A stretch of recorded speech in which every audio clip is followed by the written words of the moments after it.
Right, so you want to tackle Nietzsche, huh? And wow, you weren't kidding about wanting to go deep. Yeah. We've got excerpts from Thus Spoke Zarathustra, a full biography with like dates and everything, and even a modern essay on eternal recurrence by Bill Chapko. That's a lot to unpack. It's a pretty impressive stack of material, for sure. A real philosophical feast, you could say. It is. So how do we even begin to make sense of it all? I mean, where do we even start? Well, a good place might be to start with Zarathustra itself and maybe compare it to some of his other works, like Beyond Good and Evil. Have you had a chance to dig into those yet? I have. And you know what? I noticed a real difference in writing style. Oh, yeah? How so? Well, Zarathustra is so poetic, almost mythical, like reading a dream or a prophecy.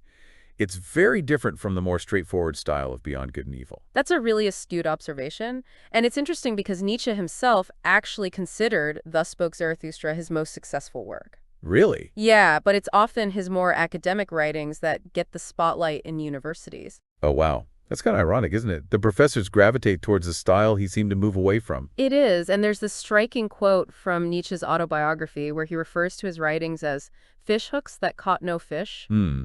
You can really sense his frustration with feeling misunderstood, especially by the academic world. I can only imagine. Like, he was throwing these profound ideas out there and no one was biting. Exactly. So why do you think Zarathustra resonated so deeply with him? Why this shift in style? Well, I think it allowed him to explore philosophical ideas in a way that just transcended traditional academic discourse. He used symbolism, allegory, poetic language to convey these really complex concepts about the human condition, morality, and the search for meaning. So when we're approaching Zarathustra, we should be thinking less like a professor dissecting an argument and more like someone deciphering a myth or a dream. Exactly. He was trying to shake people awake to get them to question their assumptions about the world and their place in it. And speaking of shaking things up, there's just no getting around his views on God. I mean, that conversation between Zarathustra and the sane where Zarathustra says, "Man is a thing too imperfect for me. Now I love God. Man I do not love." Whoa. That's a statement that could really throw someone off. Yeah, it can seem pretty jarring at first glance. So is he saying we should all just become hermits and, like, reject humanity? Not quite. I think it's important to remember that Nietzsche was always challenging conventional ways of thinking,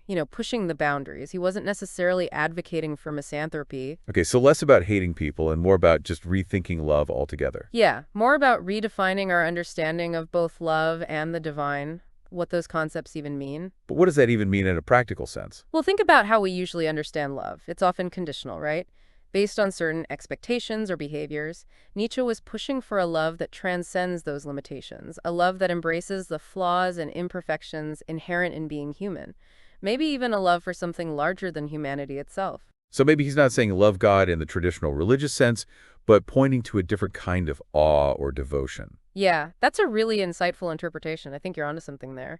He seems to be pushing us towards a new experience of the divine one that's not bound by dogma or traditional religious structures.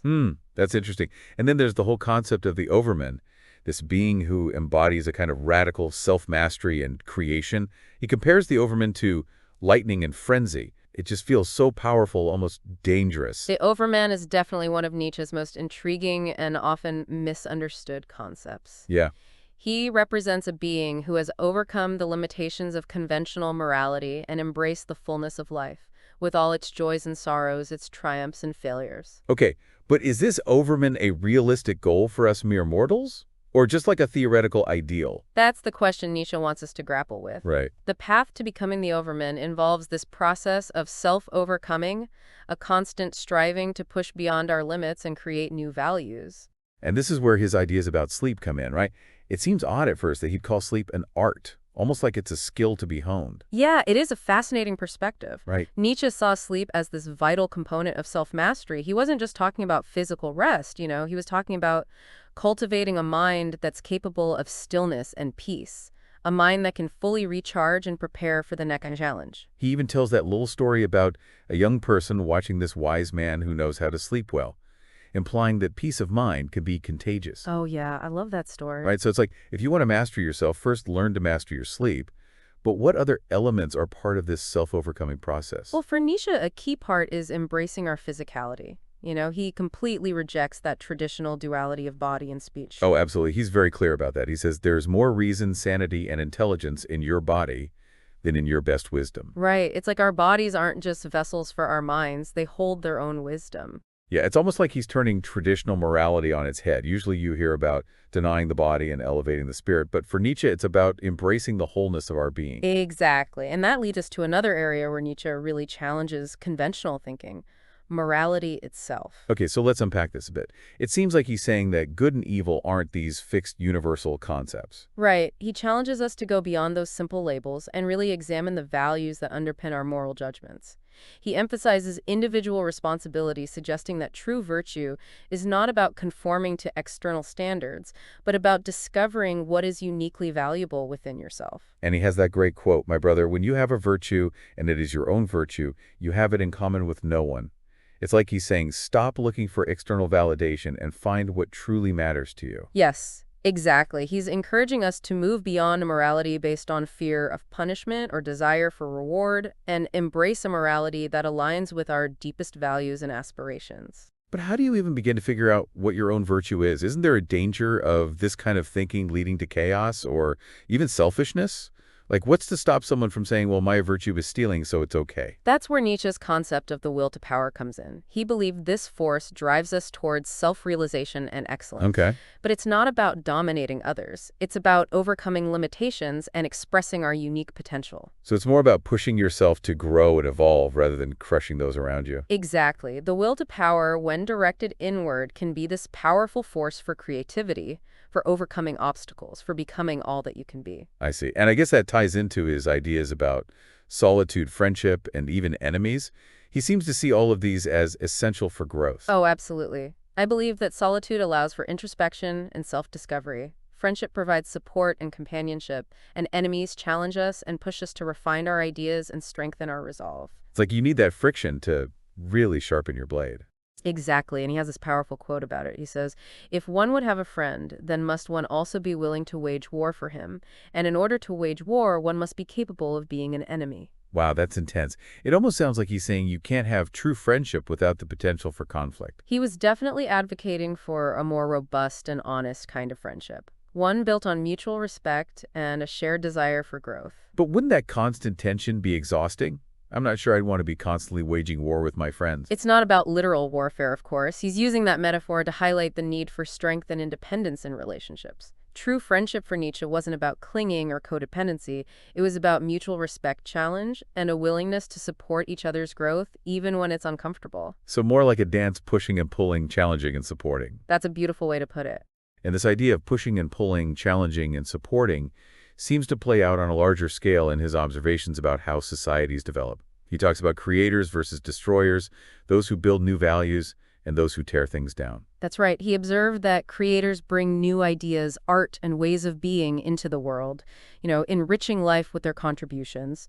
Destroyers, on the other hand, seek to control or diminish the creations of others. So it's kind of like a constant tension between these two forces, the builders and the destroyers. Yeah, and it makes you think about the values we uphold in our own society. Are we encouraging creation or destruction? That's a great question. So rather than just accepting the status quo, we should be actively questioning the values we've inherited and deciding what we truly want to contribute to the world. Exactly. It's about taking responsibility for the values we embody and the impact we have on the world around us.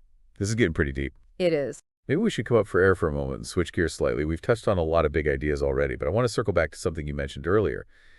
Nietzsche's views on women.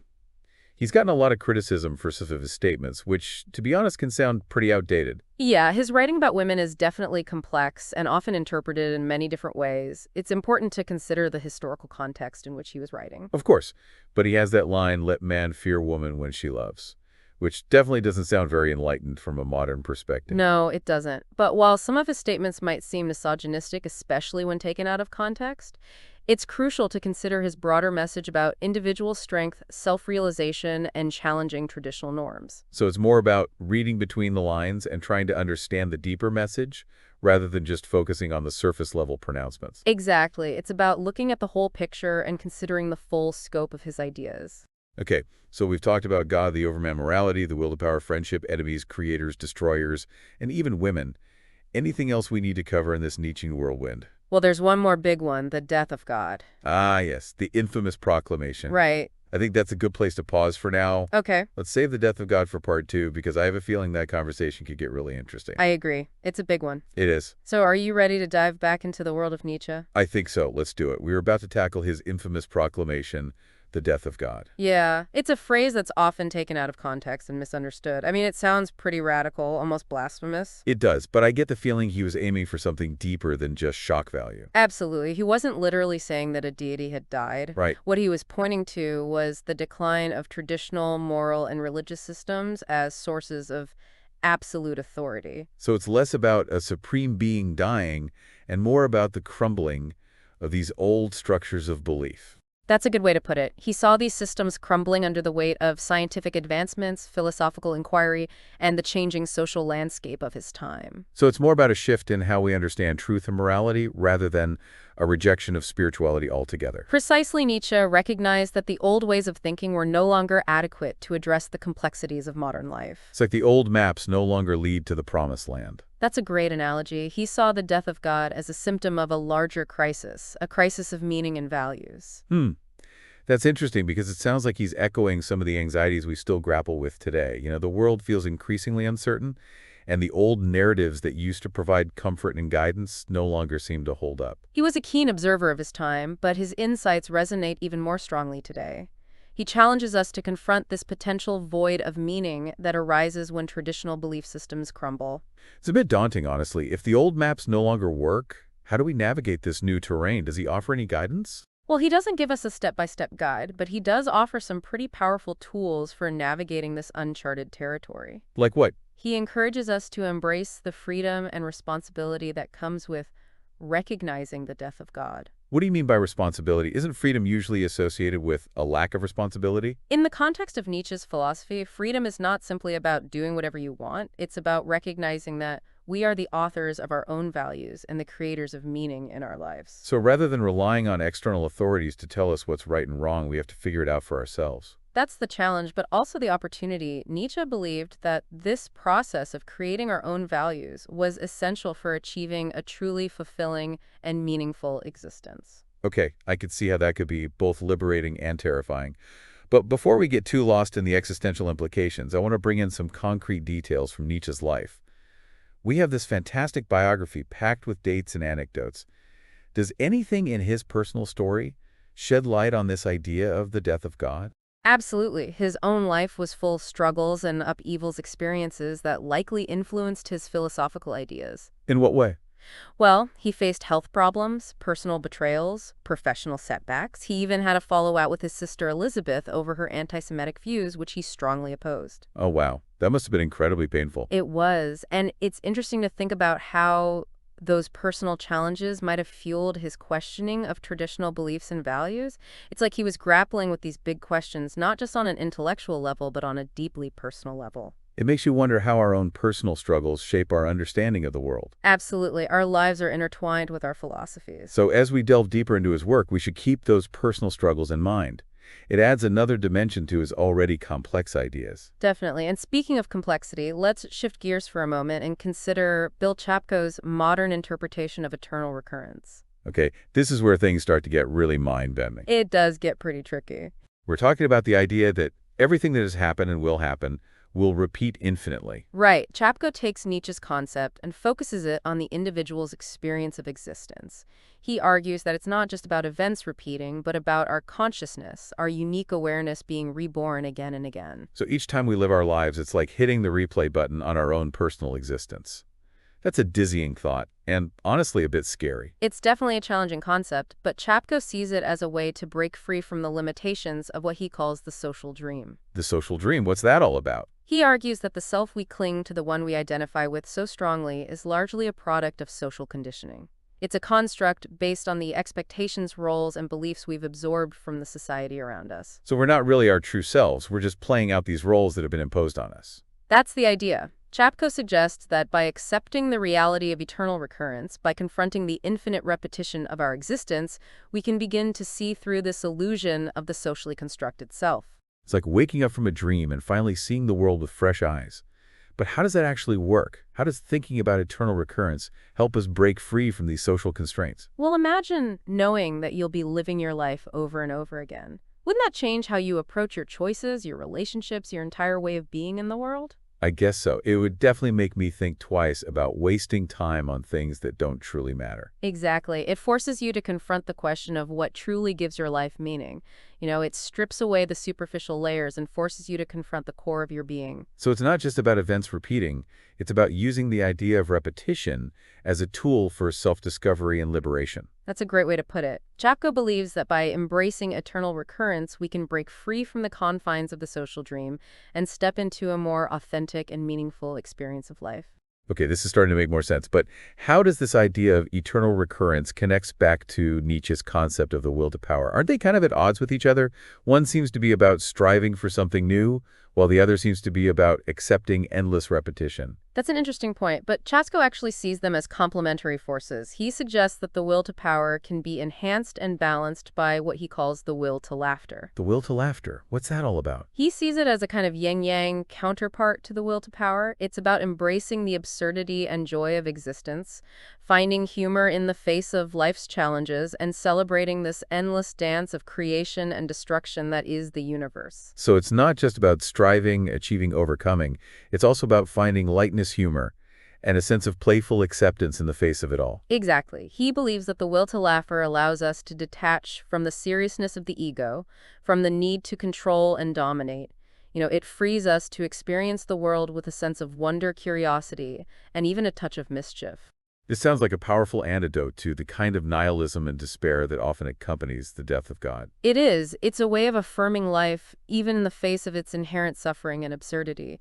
Chapko argues that by combining the will to power with the will to laughter, we can achieve a more balanced and fulfilling existence, one that embraces both striving and acceptance, both joy and sorrow. Okay, I'm starting to see how these pieces fit together. Eternal recurrence isn't just about repeating the same patterns over and over. It's about using the idea of repetition as a tool for self-discovery, for breaking free from social conditioning, and for embracing a more playful and joyful approach to life. That's a fantastic way to summarize it. But I'm curious, how does Chapko connect his ideas to some of the specific biographical details we have about Nietzsche? Does his interpretation of eternal recurrence shed light on any of Nietzsche's personal struggles or relationships? That's a great question. Let's shift our focus back to the biography and see how these ideas might intersect. Okay, so we're saying that eternal recurrence could be like this tool for self-discovery, maybe even a path towards like embracing a more joyful existence. Yeah. But I'm still kind of curious how this connects back to the details of Nietzsche's own life. Did he actually like walk the walk? Did he live his philosophy? That's the million-dollar question, isn't it? And a tough one to answer definitively, but there are definitely moments in his biography that suggest he was wrestling with these ideas on a very personal level. Like what? Well, for instance, in 1881, he took this trip to Sils Maria. It's this mountainous region in Switzerland. Oh, yeah? He described feeling super connected to nature there, experiencing these moments of intense clarity and inspiration.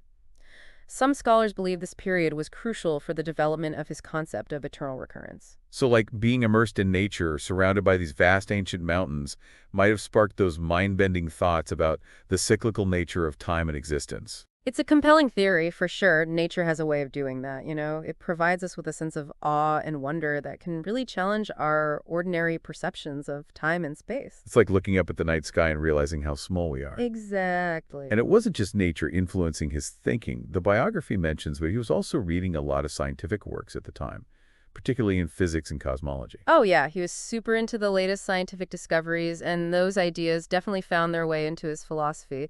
He was particularly fascinated by the concept of entropy, the idea that the universe is constantly moving toward a state of disorder. Okay, but how does entropy, this idea of increasing disorder, connect to eternal recurrence, which seems to imply a kind of order or repetition? It's a paradox, isn't it? But Nietzsche saw a kind of creative potential within this apparent chaos. Okay. He believed that even within a universe moving towards disorder, there's the possibility for new forms of order to emerge, for patterns to repeat, for cycles to begin anew. So it's like even in a universe that's constantly changing, there's this underlying rhythm, a pulse that keeps beating. That's a beautiful way to put it. I think that's what he was trying to capture with the idea of eternal recurrence. It's not just about events repeating. It's about these underlying forces of creation and destruction, joy and sorrow, constantly playing out in new and unexpected ways. This makes me think about his concept of the will to power again. If we combine that with the will to laughter, it almost sounds like he's encouraging us to become these cosmic dancers, embracing the chaos and finding joy in the midst of it all. I love that image, and it actually reminds me of another key element of Nietzsche's philosophy, his emphasis on amor fati, the love of fate. Amor fati, I haven't heard that one before. What does that even mean, to love your fate? It's about embracing everything that life throws at you, the good and the bad, the joys and the sorrows, with a sense of radical acceptance. It's about saying yes to the totality of your experience, even the parts that are painful or difficult. Okay, but that sounds incredibly challenging. How do you learn to love the parts of life that cause you suffering? It's not about denying the pain or pretending it doesn't exist. Okay. It's about recognizing that suffering is an inherent part of the human experience, and that even within those dark moments, there's the potential for growth, wisdom, and even a kind of strange beauty. So it's about finding meaning and purpose, even in the midst of the struggles. Exactly, and I think this idea of amor fati connects back to both eternal recurrence and the will to laughter. If we're going to live our lives over and over again, if we're going to dance with the chaos of existence, we need a way to embrace the whole journey, not just the pleasant parts. It's like Nietzsche saying, stop fighting reality, stop trying to control everything, and just surrender to the flow of existence. Find the humor, find the beauty, even in the midst of the pain. That's a profound way to put it, and it's a message that continues to resonate with people today, perhaps even more strongly than in Nietzsche's own time. So as we wrap up this deep dive into Nietzsche's world, what are the key takeaways you'd like our listeners to remember? What's the essence of his philosophy stripped down to its core? Well, I think Nietzsche's philosophy is ultimately a call to action. It's a challenge to become the authors of our own lives. He wants us to question everything, to embrace our freedom, to create our own values, to dance with the chaos of existence, and to let our fate, even when it's difficult. It's a demanding path, but also an incredibly inspiring one. It's about taking responsibility for our own lives and finding meaning and joy, even in a world that can feel so chaotic and uncertain. Absolutely. And it's a journey that each of us has to undertake for ourselves. There's no single right answer, no easy path. It's about asking the tough questions, grappling with the complexities, and ultimately finding our own unique way of being in the world. So to our listener who embarked on this Nietzschean venture, what stands out most to you? Which ideas resonate most deeply? And what will you do with this newfound knowledge? These are questions only you can answer. We've only scratched the surface here, but hopefully we've given you some tools and insights to continue your exploration. Nietzsche's philosophy isn't a destination. It's a journey, a lifelong process of self-discovery and transformation. And it's a journey well worth taking. So keep questioning, keep exploring, keep dancing with the chaos, and most importantly, keep laughing along the way.